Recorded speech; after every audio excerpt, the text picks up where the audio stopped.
Oi gente, eu sou a professora Mariana Moreira Neves, vou falar aqui com vocês mais um pouquinho sobre o direito do consumidor e hoje a gente trata de contratos de consumo. Então, primeira coisa pra gente falar, o que vem na tua cabeça quando a gente fala contrato de consumo? Contrato de adesão, que é o que todo mundo está acostumado, né? Aquele contrato que a gente não pode negociar. O fornecedor simplesmente oferece o contrato para nós e a gente, se assinar, vai ter ali os produtos ou serviço. Se não assinar, não tem o produto ou serviço. Então você simplesmente adere ao contrato. Você não tem como negociar exatamente como que ele vai funcionar, as cláusulas dele, enfim. Então, esse é o contrato de adesão. Ele não é ilegal, mas ele só não pode conter aí cláusulas abusivas, né? Ele tem que ser claro, ser legível, esclarecedor. A fonte mínima tem que ser 12, para que o consumidor consiga enxergar o que está escrito. Não pode ter coisas importantes no rodapé, naquelas letrinhas miúdas que a gente não consegue ler, uma pessoa idosa também não vai conseguir ler. E sempre que tiver ali alguma cláusula abusiva, alguma coisa que a gente não esteja conseguindo entender também, tudo que tiver escrito naquele contrato vai ter que ser interpretado de forma mais benéfica ao consumidor. Então, quando a gente faz uma compra fora do estabelecimento, a gente não está assinando um contrato daquilo que a gente está comprando, por exemplo, um produto da internet ou um produto por telefone. Então, a gente não tem o contrato, mas não deixa de ser uma contratação, né? Por mais que não seja ali expressa num contrato. Então, a gente vai ter alguns direitos a mais, por a gente não ter visto esse produto pessoalmente, por a gente não saber onde que fica o estabelecimento do fornecedor, etc. Então, a gente tem 7 dias para exercer o direito de arrependimento. O que é isso? Eu tenho 7 dias para falar que eu não gostei daquele produto, que eu me arrependi de ter comprado. Simples assim. O produto não precisa ter um vício, não precisa ter ocorrido um fato do produto, do serviço, para a gente não gostar dele. A gente simplesmente não gostou, se arrependeu da compra e devolve então o produto. O que às vezes acontece? A gente compra ali uma jaqueta pela internet e chega a jaqueta na nossa casa, você fala, e esse material é muito ruim. Ah, não parecia tão bonito, tão bom, tão quentinho, e chega aqui, é grosso, é áspero, não esquenta, não é nada daquilo que eu queria. E aí você simplesmente devolve para o fornecedor, pega o seu dinheiro de volta. Esse aí é o direito de arrependimento. Você tem 7 dias a contar da entrega efetiva do produto, tá? Ou então da assinatura do contrato, por exemplo, no caso de um serviço, né? Então, ou é do recebimento do produto ou da assinatura do contrato, dependendo do caso aí. O produto não precisa ser defeituoso, como eu falei para vocês, e o dinheiro vai ser devolvido, então, de modo atualizado. As cláusulas abusivas, então. As cláusulas abusivas, elas estão previstas no artigo 51 do CDC, e elas são cláusulas que podem estar ou não no seu contrato aí de consumo. O que vai acontecer? Se existir uma cláusula abusiva, ela pode ser, tornada aí nula, porque ela vai estar prejudicando o consumidor, retirando algum direito que o CDC traz para ele. Mas, no caso de você reclamar em juízo, por exemplo, para tornar nula aquela cláusula, quer dizer que é apenas aquela cláusula que vai ser nula e não o contrato todo. Só a cláusula que você considera aí que esteja onerando, que esteja tirando vantagem de você como consumidor, enfim. Vai ser só aquela cláusula, a não ser que aquela cláusula seja a estrutura do contrato todo. Aí sim, não vai ter mais como fazer o contrato valer, né? Mas a princípio, quando uma cláusula for nula, não quer dizer que o contrato inteiro vai ser nulo também. A primeira cláusula abusiva aqui, ó, cláusula de não indenizar, que vai dizer lá que eles não são responsáveis, né? O fornecedor não é responsável pelos produtos que você deixou no carro, por exemplo, quando você para no estacionamento. Isso aí é uma cláusula abusiva. Cláusula que implique em renúncia de direitos Então, fazer com que o consumidor abra mão dos direitos dele assinando aquele contrato. Não pode, gente. Lembra? O CDC, ele é uma norma de ordem pública, de caráter cogente. Não pode acontecer isso, não. Cláusula limitativa de direito. Então, o que acontece? Existem contratos aí que falam o seguinte: dependendo da benfeitoria útil ou necessária que você fizer no imóvel que você alugou, você não vai ser ressarcido por ela. Mas a gente sabe que é um direito do consumidor ser ressarcido por causa, né, dessas benfeitorias aí. A gente já vai chegar nesse ponto. Mas lembra aqui, ó, que é limitação de um direito, tá bom? Também é cláusula abusiva. Cláusula que transfira a responsabilidade a terceiros. Então, vai falar o seguinte: olha, eu, fornecedor, tô te proporcionando aqui, né, a compra do produto, etc. Mas se você tiver que reclamar, vai reclamar lá pro importador. Eu não tenho nada a ver com isso, você está assinando aqui, está ciente de que não é para mim que você reclama. Então, isso é uma forma de você transferir a responsabilidade para outra pessoa. Cláusulas que prevejam obrigações abusivas e desvantagem exagerada. Por exemplo, inversão do ônus da prova em prejuízo do consumidor, sendo que o CDC traz a inversão do ônus para o fornecedor para facilitar a vida do consumidor.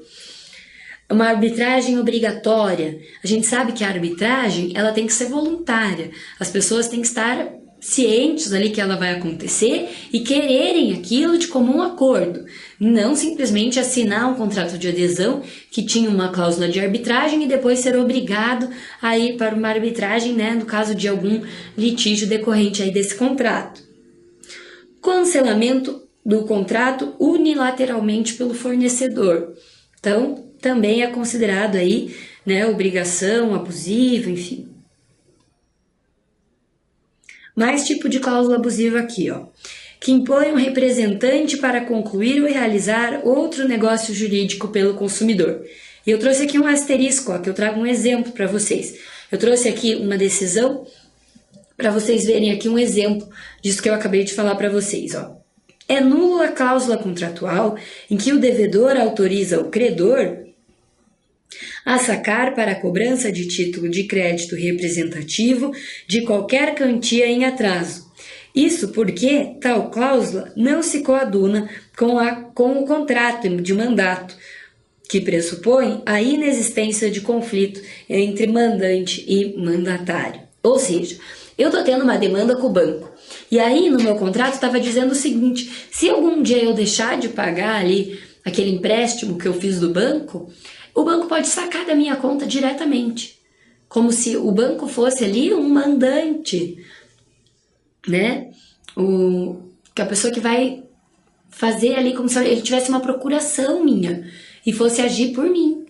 Não, isso não pode acontecer. Por quê? Porque a gente tem um litígio. E aqui, ó, como muito bem diz aqui, né, a decisão, não pode ter, né, esse contrato de mandato quando se tem um litígio, porque o contrato de mandato ele pressupõe a inexistência de conflito entre o mandante e o mandatário. Então, isso não pode acontecer. E é isso que está falando aqui, ó, esse tipo de cláusula abusiva, ó, impor um representante para concluir ou realizar outro negócio jurídico que não seja, né, aquele anterior pelo consumidor.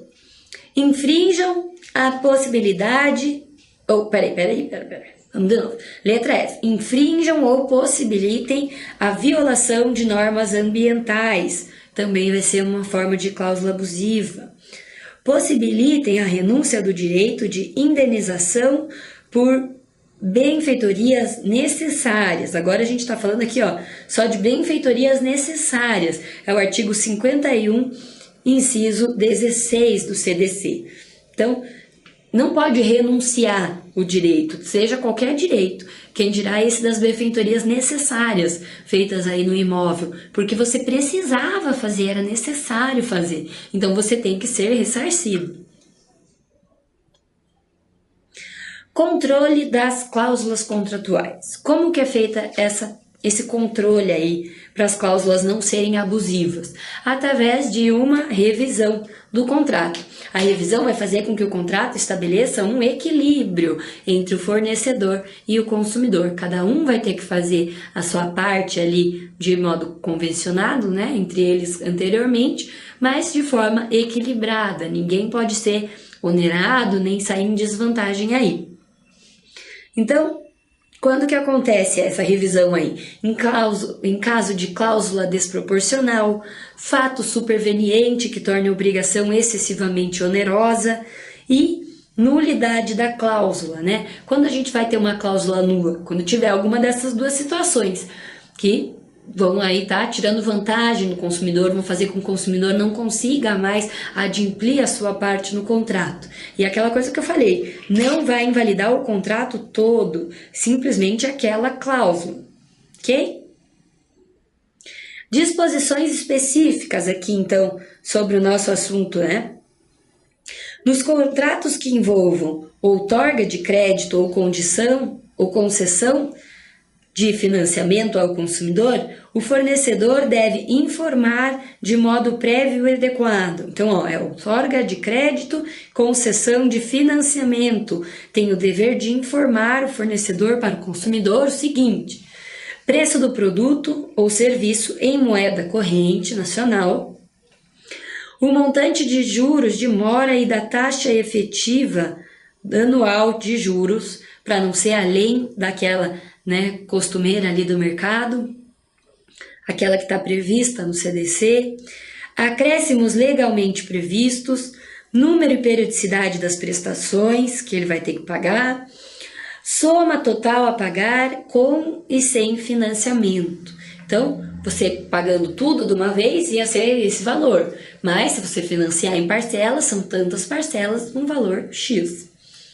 Tudo tem que ser informado para o consumidor, gente. Ixi, o que aconteceu aqui com a minha?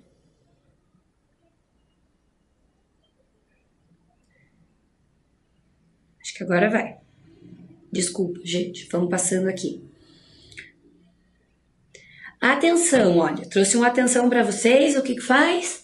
Grifa aí no seu caderno, escreve isso daí com uma caneta bem colorida. Há limite para multa de mora de 2% no valor da prestação. Isso está escrito no CDC, gente, no artigo 52, parágrafo 1º. Quando for uma multa de mora, né, maior do que 2%, ela vai ser uma multa ilegal, tá? Porque o limite do CDC é de 2% da prestação, do valor da prestação. Caso o consumidor pague antecipadamente o valor total ou parcial, cabe a redução proporcional dos juros e dos demais acréscimos, porque afinal de contas ele vai estar adiantando as parcelas, então não precisa ter os juros e os demais acréscimos que forem incidir aí, caso ele fosse pagar parcelado. Ainda, nos contratos de compra e venda de bens imóveis, são nulas as cláusulas que estabeleçam a perda total das prestações pagas em benefício do credor em razão do inadimplemento, pleitear a resolução do contrato e a retomada do produto alienado. Então, o que quer dizer isso, gente? É proibido aí, então é nula a cláusula que disser o seguinte: se você desistir do contrato, se você não conseguir mais pagar o contrato que você fez, né, com a construtora, enfim, para comprar um imóvel, você tem direito a reaver as parcelas que você pagou, não talvez, né, de modo integral, mas você tem que ter o seu dinheiro de volta ali, pelo menos uma parcela dele. E essa estipulação aí contratual de que você não recebe nada do que você pagou caso você precise aí rescindir o contrato é nulo. É uma forma de abusar do consumidor, de fazer com que o dinheiro dele seja simplesmente entregado ao fornecedor e ele não vai ter nada em troca. Isso está no artigo 53 do CDC.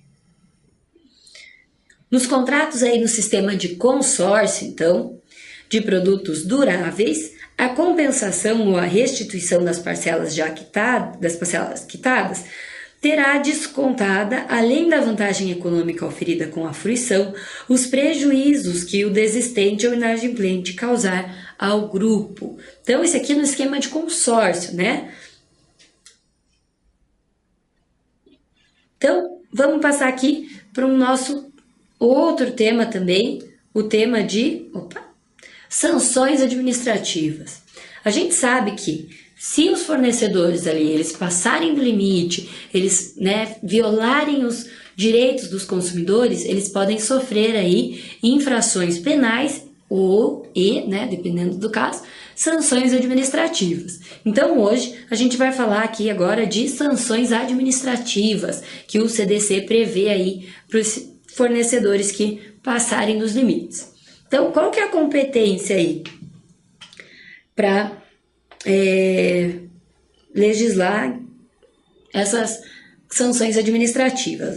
A União, Estados e o Distrito Federal, percebam que não tem aqui o município, em caráter concorrente e nas suas respectivas áreas de atuação administrativa, baixarão normas relativas à produção, industrialização, distribuição e consumo de produtos e serviços. Quero que você grife aí no seu código isso daqui, ó. Produção, industrialização, distribuição e consumo. Para vocês verem a diferença aqui daqui a pouquinho. Agora, no parágrafo 1º ainda, ó, do artigo 55, vai dizer o seguinte, incluindo os municípios, ó, a União, os Estados e o Distrito Federal e os municípios fiscalizarão, controlarão a produção, industrialização, distribuição e a publicidade. Então, ali não dizia publicidade anteriormente, né? E aqui, ó, diz fiscalizar e controlar. Então, o município também vai participar, mas de modo a fiscalizar e controlar a produção, industrialização, distribuição, a publicidade de produtos e serviços e o mercado de consumo no interesse da preservação da vida, saúde e segurança, como eu sempre falo para vocês aqui, ó, da informação e do bem-estar do consumidor, baixando as normas que se fizerem necessárias. Então, de quem que é a competência para legislar sobre o assunto? Uma competência geralzona, vamos estabelecer assim aqui nosso macete? União, Estados e Distrito Federal. Vai fazer relativo à produção, industrialização, distribuição e consumo. Quando for para fiscalizar e para controlar, os municípios vão estar aí inclusos, né? Competência concorrente aí para fazer isso. Parágrafo 3º. Os órgãos federais, estaduais, do Distrito Federal e municipais, com atribuições para fiscalizar e controlar o mercado de consumo, manterão comissões permanentes para elaborar a revisão e atualização das normas referidas no parágrafo 1º, sendo obrigatória a participação dos consumidores e fornecedores. Por que tem que ter aí essas comissões, gente? Para ver o que mudou na sociedade, para fazer com que o direito supra as necessidades da sociedade, porque a gente sabe que o mundo está em constante mudança. O que era bom ontem pode não ser considerado bom hoje. E aí essas comissões, elas vão estar trabalhando para fazer com que o consumidor esteja sempre protegido, por mais que hajam aí essas mudanças sociais. Parágrafo 4º. Os órgãos oficiais poderão expedir notificações aos fornecedores para que, sob pena de desobediência, prestem informações sobre questões de interesse do consumidor, resguardado o segredo industrial. Então, os órgãos oficiais podem pedir informações para os fornecedores aí, no caso de ter algum problema aí para o consumidor, alguma questão que precise ser esclarecida, sob pena de desobediência. Quais são as modalidades administrativas, então? Eu sei que é chato, mas eu tenho que ler aqui com vocês, e são várias, tá? Então, vamos lá. É a multa, apreensão do produto, inutilização do produto, cassação do registro do produto junto ao órgão competente, proibição da fabricação do produto, suspensão de fornecimento de produtos e serviços, suspensão temporária da atividade, revogação de concessão ou permissão de uso, cassação de licença do estabelecimento ou de atividade, interdição total ou parcial de estabelecimento, de mão de obra ou de atividade. Mas, gente, vamos lá. Inciso 11. Intervenção administrativa. Imposição de contrapropaganda. Essa contrapropaganda ela vai servir como se fosse uma errata. Tem que ser veiculada aí no mesmo horário, no mesmo canal, do que a propaganda, né, ou a publicidade, para fazer a correção daquela publicidade que foi veiculada anteriormente e que estava errada ou que estava sendo enganosa ou abusiva para o consumidor. Então, parágrafo único. As sanções previstas nesse artigo serão aplicadas pela autoridade administrativa no âmbito da sua atribuição, podendo ser aplicadas cumulativamente. Então, aquelas sanções todas ali que a gente leu, elas podem ser cumuladas, inclusive por medida cautelar, antecedente ou incidente de procedimento administrativo. E também pode ter, né, a multa ali que a gente falou. Então, como que vai ser aplicada essa multa? A multa ela vai depender aí da gravidade da infração. O valor da multa vai ser maior quanto mais grave for a infração cometida aí pelo fornecedor. Vai também ser estipulada de acordo com a vantagem oferida pelo fornecedor sobre, né, aquele ato ilícito que ele cometeu em detrimento do consumidor. E também vai levar em conta a condição econômica do fornecedor, porque não adianta nada você aplicar uma multa que para ele seja um valor irrisório, que ele vai continuar atingindo os consumidores aí da mesma forma. Então precisa ser efetiva essa multa, né? A multa ela não pode ser menor que 200 UFIRs e não pode ser maior do que 300 UFIRs. E o FIRS, então, é a unidade de referência. Então, não pode ser menor e não pode ser maior, que esse negocinho aqui ficou tudo errado. E o artigo 58, vamos ver o que ele fala para nós. Ó. As penas de apreensão, de inutilização de produtos, de proibição de fabricação do produto, de suspensão do fornecimento de produto ou serviço, de cassação do registro do produto e revogação da concessão ou permissão de uso serão aplicadas pela administração. Olha, tranquilo, né? Sanção administrativa é aplicada pela administração, mediante procedimento administrativo, assegurada ampla defesa, obviamente, né, gente? Quando forem constatados vícios de quantidade ou de qualidade por inadequação e insegurança do produto ou do serviço. Então, a gente sabe que tem que ter a ampla defesa, né? A pessoa tem direito contraditório.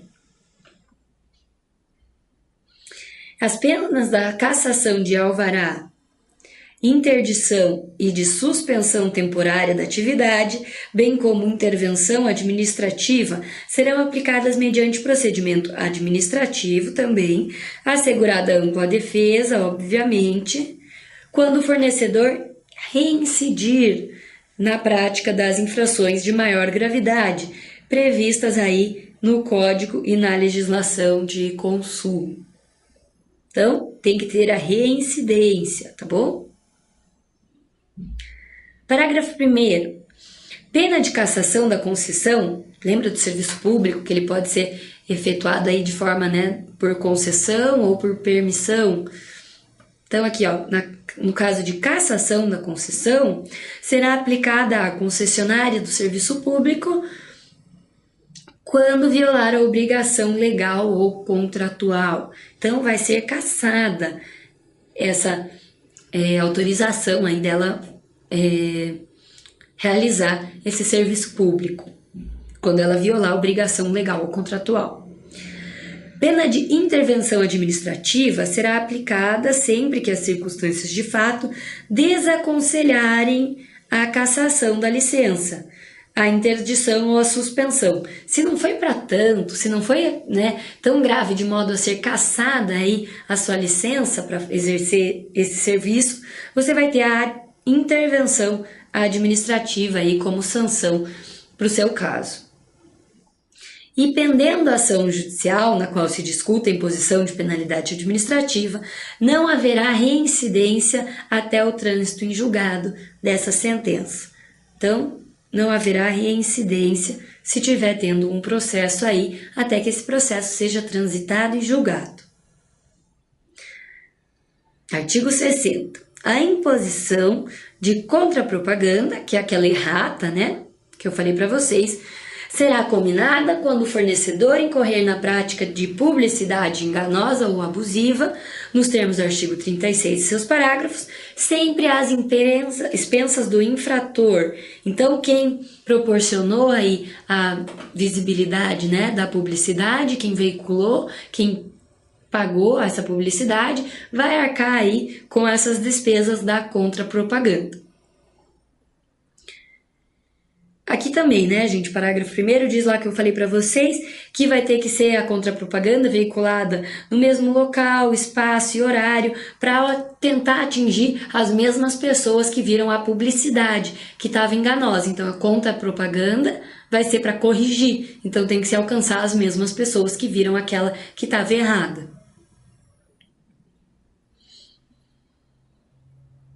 Ixi, não funciona mais o meu troço? Gente, a nossa aula acaba hoje por aqui.